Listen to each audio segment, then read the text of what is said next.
Get in, nerds. We're playing Victoria 3. We are just kind of finishing out the run. We've got a lot of things we've accomplished here. We've created a massive, highly urbanized France.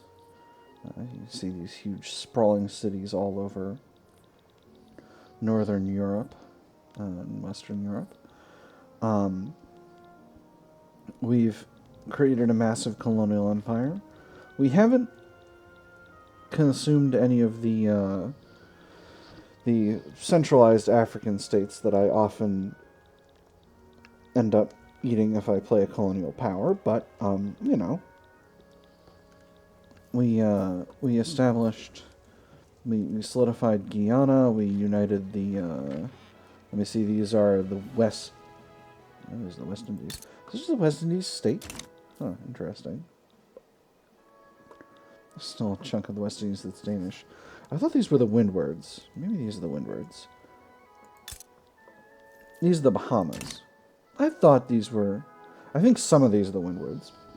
Anyway. We got territories in the West Indies. We got territories in the East Indies. All of New Guinea here. We've got Sulu, who looks like they're part of our country because they're our color, but that's just because they're a Prussian dominion.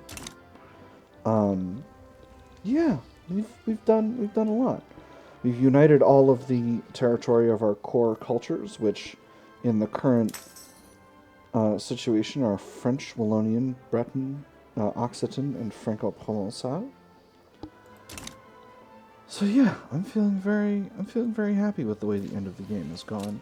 We're very high in infamy, so we're probably not going to engage in any additional military adventurism. But yeah, we got a lot of people of a lot of different cultures under our banner. 1 million French, 42 million Occitan, 10 million each Wallonian, Franco-Provençal, and Britain, 15 million Irish, 5 million each Flemish and Alemannic, and 8 million Dutch. 15 million Low Countries altogether, excluding the Wallonians. I guess 30 million Low Country folks, all things considered. And of course, we have our marginalized populations all over Africa and in our colonial holdings. We've gotten a lot of infamy as the end game has worn on, but our economy has gotten just enormous. 1.7 billion. GDP per capita number 2 worldwide, which is just incredible. Number 1 economy by a huge margin. Really incredible. 6 times our nearest competitor, which is Russia, this huge territory here. In terms of standard of living, we're doing pretty well. We're number 2 worldwide, just after Norway, which is also in our customs union. No one anywhere near us that's our size. To compare it to some of our... So, the highest ranked countries after us are Russia, Prussia, Austria, the United Syndicates, and the British Republic. So I'm just going to switch over my naval base Battlefleet tactics. So our average standard of living is 20. That's about 18 for the lower stratum, 24 for the middle stratum, and 46 for the upper stratum. So let's look at some of our competitors. Prussia's got 16.7. That's 50 for the upper stratum, which is higher than ours. 22 for the middle, and 14 for the low. That's really interesting. I wonder if they've still got... Yeah, they've still got per capita taxation, and they don't have... They got workplace safety and workers' protections, but it's still at level 1, so their wages are pretty low.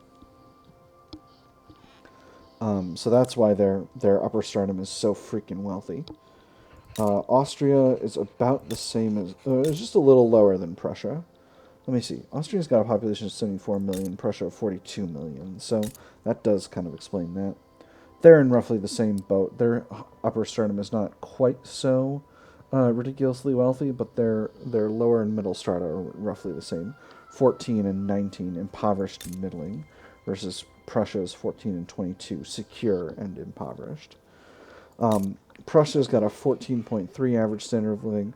Their upper stratum is just about as wealthy as ours, and their middle stratum is about as wealthy as Austria's or Prussia's, but their lower one is at 12.7. British Republic, they've been really, really struggling with these ongoing issues. They're still rocking interventionism, so they haven't gone full communism yet. And I don't know that they had in the previous... Oh, I'm not researching anything. Well, let's go ahead and get stormtroopers. And after that, we'll get... Yeah, we'll get arc welding. We'll go absolutely buck wild on construction. Dough rollers, flash freezing. We'll just knock it all out. Anything else in society that we haven't researched yet? We'll do mass surveillance. Oh, actually, we need macroeconomics. That's a thing we actually need. Macroeconomics gives us higher trade route volume and competitiveness. We'll do modern financial instruments. That'll help our cash situation, give us another 10% minting, which actually will affect us kind of nothing at all at this point. Minting is pretty large. We'll do mass surveillance after that. And then we'll do stormtroopers. Sorry, I was comparing our standards of living to those of other countries. British Republic is doing very poorly. Their overall institutions are pretty low. They have Social Security, but they don't have workers' rights at all. So that's why it's keeping wages low.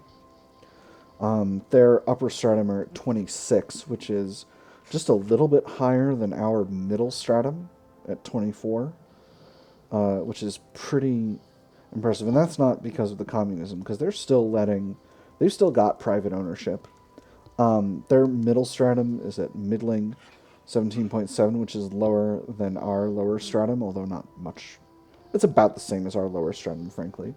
And their lower stratum is at 9.6, struggling, which is very weak for a massive Western European empire. And then finally, there's the United Syndicates. You're still in interventionism, but you're a single-party state. That's interesting. They're at 15.3 average, so their lower stratum is at 14.0.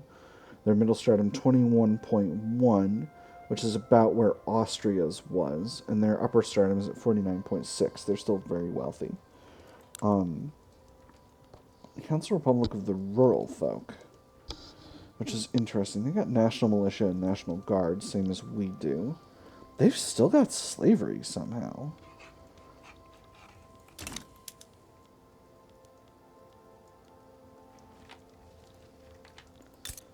Why can't I fight you to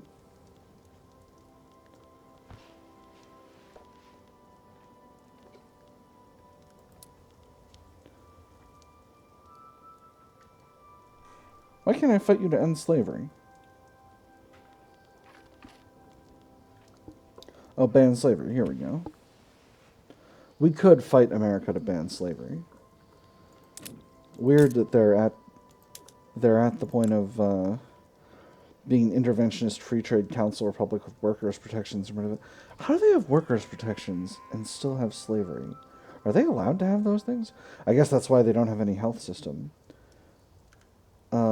And they're homesteading. Right, that does make sense. Like, you can't have legacy slavery in homesteading.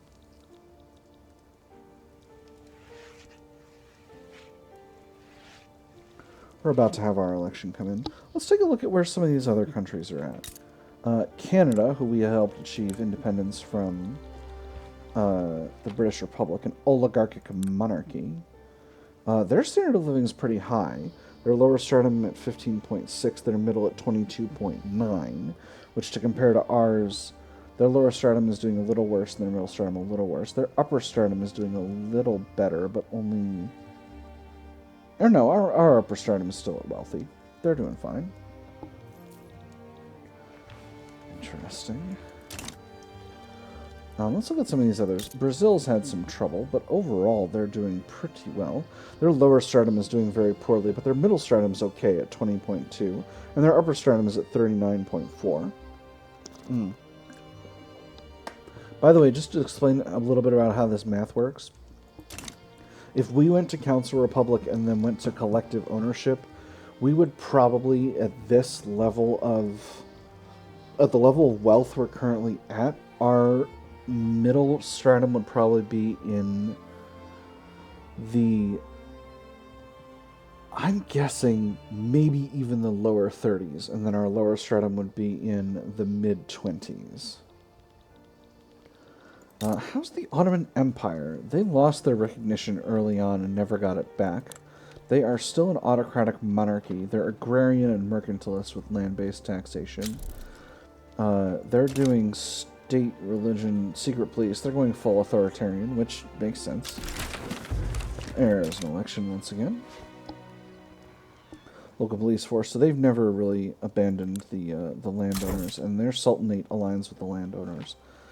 They start with a guy who aligns with the intelligentsia, and he makes it easier to reform the state, but otherwise, as you've seen in the Ottoman run, we did the Ottoman run a while back.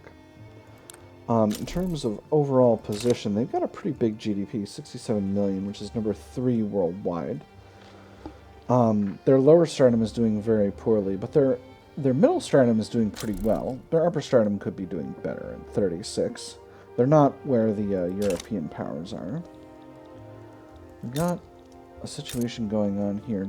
Oh, this is nothing. This is just Dainam fighting down a military revolt in Cambodia. Cambodia is a puppet of Dainam. I did a big Dainam run once in the 1.1 days.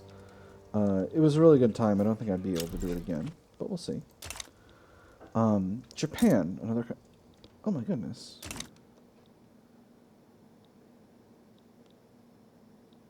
Oh, okay, no. This is just 2 separate revolts. I thought Korea had split up, but no. This is just a Korean peasant revolt.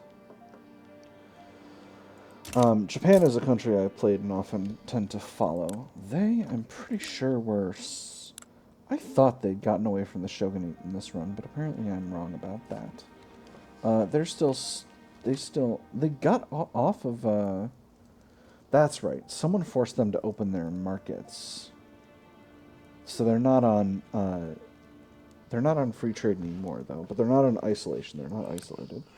Standard of living is very weak. Japan's middle stratum is doing okay, and its upper stratum is affluent at 37.2, but their lower stratum is at 6.8, and that's dragging the whole standard of living for the country down on average. L'Allemagne c'est rien, as France prevent Germany from unifying until 1930. Oh my gosh, I wasn't even going for that achievement. That's incredible. Ah, hilarious. Oh, that's really funny. I don't know if you saw that, because I don't think the Steam overlay displays, but I thought that was really funny. Do a promotion. The trade unions demand the promotion of Brigadier General Guillaume Kelfete, touting his history of loyal and effective service. So many medals adorned his jacket that one could scarcely see the fabric beneath, but it was not yet enough. Chest puffed out with pride, the general smiled as he imagined the look on de Celles-Longchamp's face when the general learned of his imminent ascension. Their rivalry was legendary among the officers. At last, he would have his due. I'm going to go ahead and give it to them. I'm happy to have a little bit of loyalty from the trade unions. Our finances are not perfect, so... Battle going on. Ooh, Australian military revolt. Interesting. I might just support the revolting Australians just to get them out from under Britain's thumb, but I could also not do that. I'm going to pop a consumption tax on transportation. We've got so much of that I don't think it's hardly going to affect anything. But a lot of our industries are using it.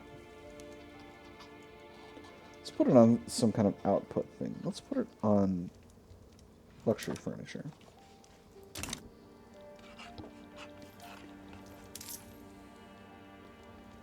As a country with an absolutely ridiculous level of authority, my base authority is 1.7k,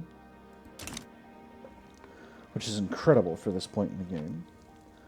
Especially for a country that liberalized relatively heavily during the earlier portions of the game. I have to say, Antoine Bonaparte's rule has been quite strong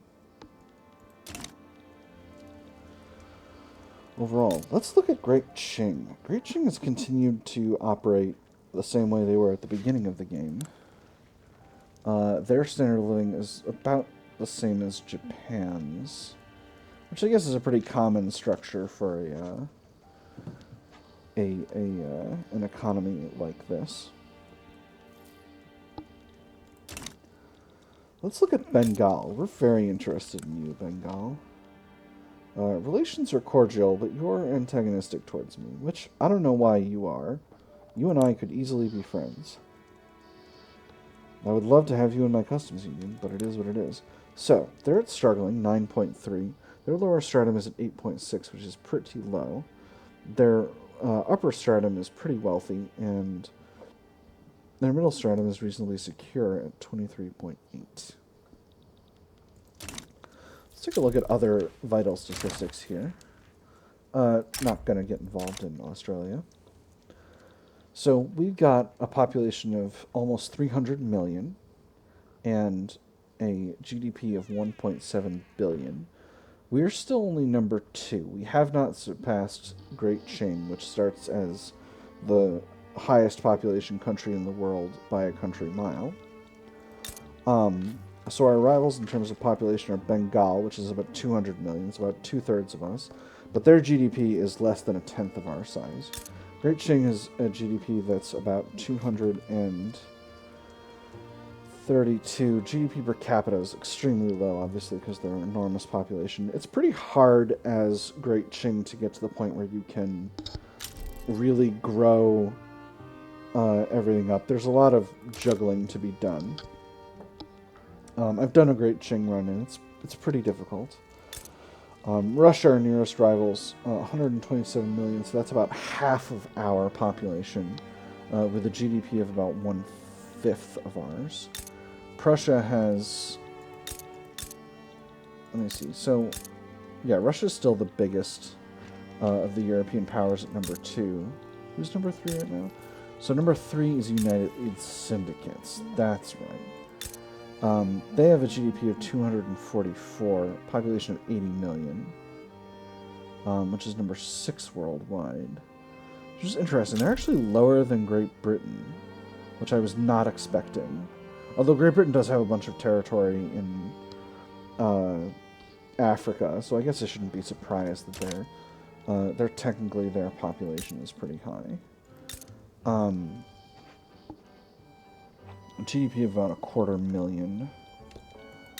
Austria, same. Prussia, a little lower. It's funny. I didn't actively work to stop Prussia from uniting Germany this time, but I feel like the game treats what I did as having been to accomplish that, but really it wasn't. I was just kind of trying to get what I could get. Can I? No. We have this lead shortage, and I was trying to see if there's a place we can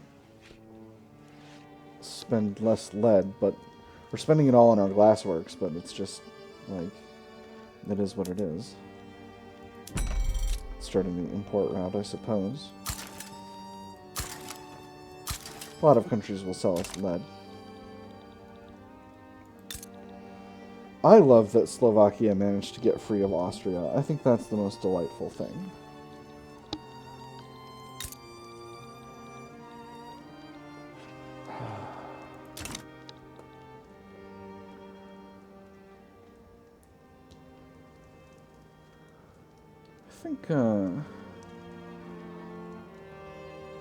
I think I would like to get to the end of the game in this run. But this has just kind of been our victory lap. We've had these movements, obviously, trying to get us to change up the government, but I haven't necessarily been worried about that. I could exile Sigmund Freud. I suspect there would still be a Council Republic movement without him, though. But this movement is not very strong. So I will say, overall single-party state is a recent addition. I feel like it's... I feel like single-party state is very, very powerful. In fact, I almost feel like it's a little bit too good. It does offer a more authoritarian alternative to your hyper high legitimacy methods before. Because before, if you went with a council republic and had universal suffrage, you could basically put a government that was all of the trade unions and the rural folk and the intelligentsia into power, and they were just, as long as they were all kind of communist, it would be super duper legitimate. And that was just kind of an ongoing thing that was just sort of ridiculously powerful. You continue to import oil, right? And that was just something that was just absolutely ridiculously powerful. So it is nice that there's a more sort of weird version of democracy that's better from that. But I feel like single-party state is kind of a lock-in mechanic. I've never done an anarchy run, but I've thought about trying it. Single-party state's a funny animal. So one of the things I think has been the basis of my power, though, has been poor laws, because minus 45% political strength and receiving welfare has been an absolutely integral part of my keeping my economy strong, and keeping my politics aligned with the needs of the king and his ruling class. I think that's been definitely a huge part of my government. Oh, actually. Oh, because these two are Republicans, I can get them together and have them both have everything be hunky-dory. That's rad. Try going back to professional army if I wanted to. If I wanted to fight wars with my own people. You know, I never did conquer the rest of Morocco and then colonize Sahrawi. That's something I could have done. Behaviorism. Technologically, we're going with macroeconomics. I don't know how much that's actually going to improve my overall situation,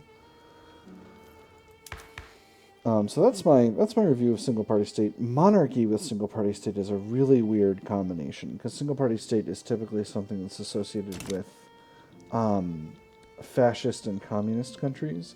We didn't end up going communist this time. There was definitely a point where it could have happened, but one of my goals for this run, I think I eventually decided, because we were able to go Bonapartist and make the Bonaparte thing actually happen, I think one of my goals is to stay... Russia, why you gotta be like this? I could throw money at you. Then you'd respect me. Once I realized I was going full Bonapartism all the time, I realized that one of my goals for the run was going to be to keep monarchy for the whole game.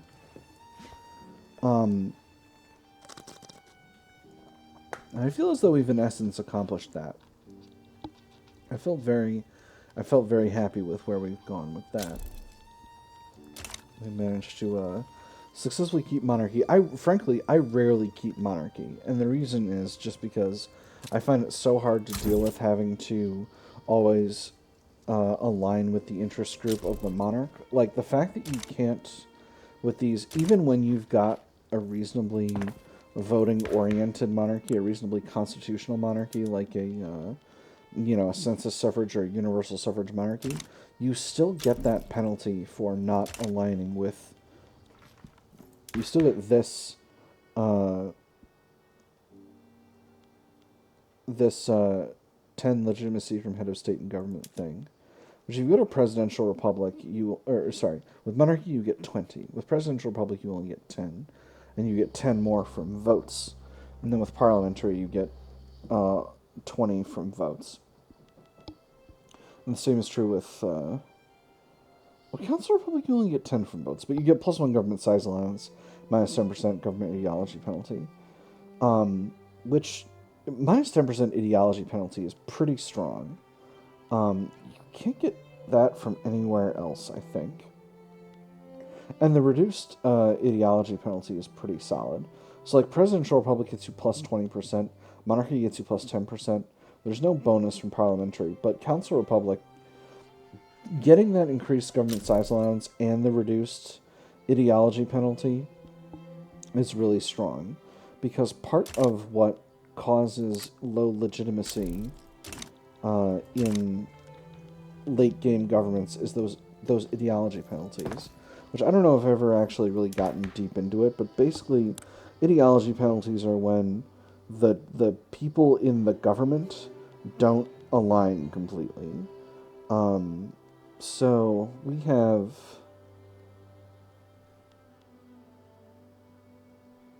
we currently have a -9 government ideology penalty right now, and I can't. Well, there we go. And it's about migration and governance principles.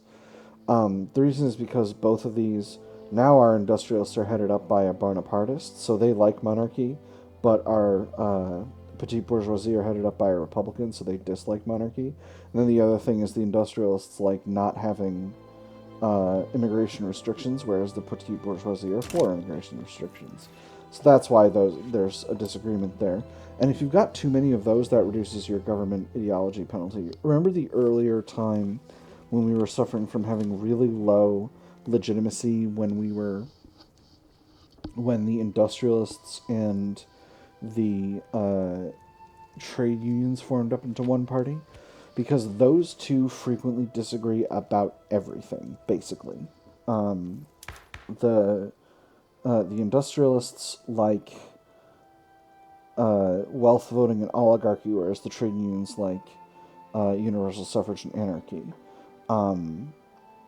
The trade unions like more progressive taxation, whereas the industrialists prefer per capita taxation. The trade unions prefer interventionism, whereas and dislike laissez-faire, where the industrialists really like laissez-faire. The trade unions like compulsory primary school, whereas the industrialists like child labor allowed. The trade unions like labor rights, etc., etc., etc.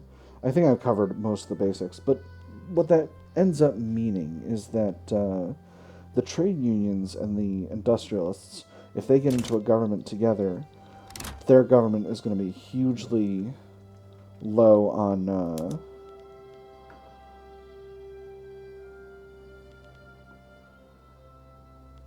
you know what? We're good. That government is going to be hugely low on legitimacy. Just ridiculously low legitimacy.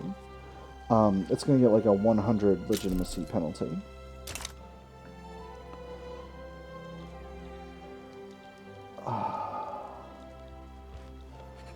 A lot of things are popping off around here. But I think with our infamy at 67.3, I don't think we're going to be doing any more fighting. Oh, the temptation is very high though.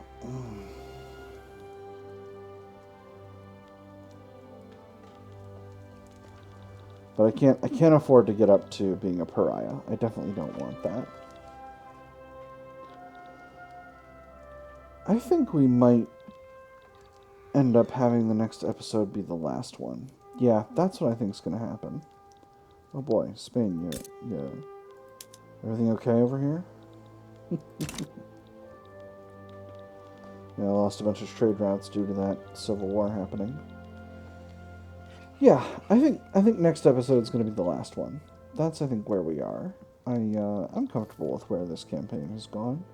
We've done a lot of good work, but there's only so much you can build up in the late game if you're not going aggressive, which we have done. We have been going aggressive. We've conquered a bunch of territory all over the world, and that's been very productive for us. But just think there are limits, and with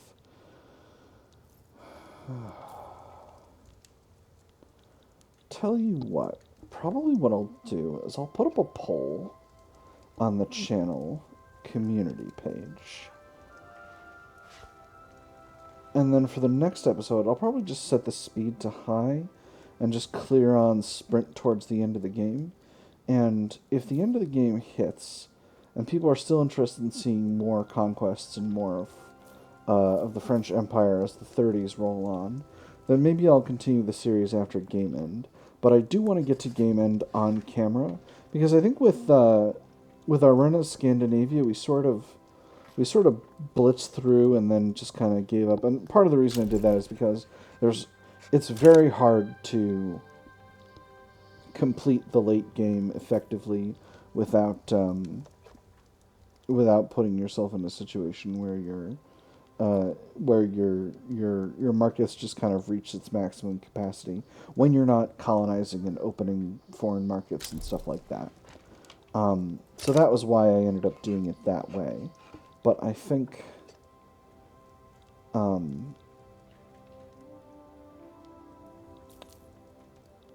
there's still potential for us in France to expand the reach of the blue blob even farther. With that having been said, I think once we get to the end of June, I'm going to call this run for now, and then we'll get started on something new, and we'll see how things go. Maybe I'll do an extremely chill run, where I'll talk a lot about politics. Or maybe I'll do a run where we'll try to do a specific ideology. Maybe I'll take another run at the Ottomans. I actually do want to take another run at the Ottomans. I feel like y'all ended up getting cheated a little bit because the Ottoman Empire run kind of fell apart at a time when it shouldn't have. Just because of the way the update structure went. Hey, there's macroeconomics. That actually improved our economy, I think. Because it made our trade route volume way higher.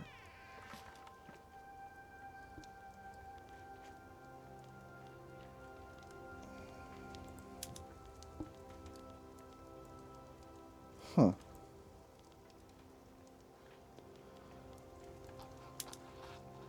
Well, I don't have to export rubber to you, Austria. If you don't want our rubber, you don't have to get it.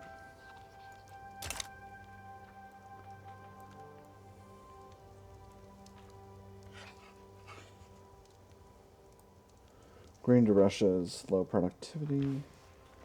That's not shocking. But all of our other trade routes to Russia are... I thought one of our other ones was gone sideways, but it hasn't. Oh, nope. You're weird. Gotta cancel that. So this is interesting. Now we have a convoy shortage.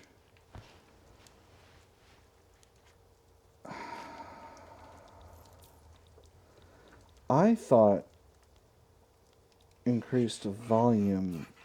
So what is increased trade route volume then? Is it increased?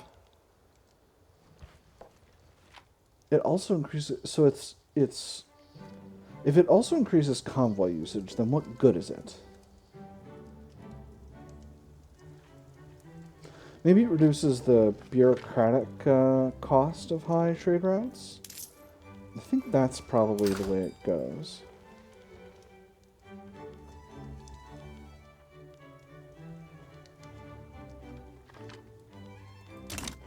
That's odd. Anyway, it's been a good run. We've accomplished a lot. We've gotten to be the #1 economy in the world. We've gotten to have basically the highest standard of living in the world. The only sort of large European countries that are even close to rivaling us is Norway, which is in our customs union. We've built a global empire. We've not managed to stop the British from colonizing as well in Africa as I would have hoped, but we got way ahead of them in northern and central Africa, so I'm proud of that. And yeah, we've gotten all of the Celtic, Lowlander, and Swiss and French peoples into our country. So we've formed a thick France. So yeah, overall I'm pretty happy with the run. I've had fun. I hope you have had fun, and I'll see you all on the other side.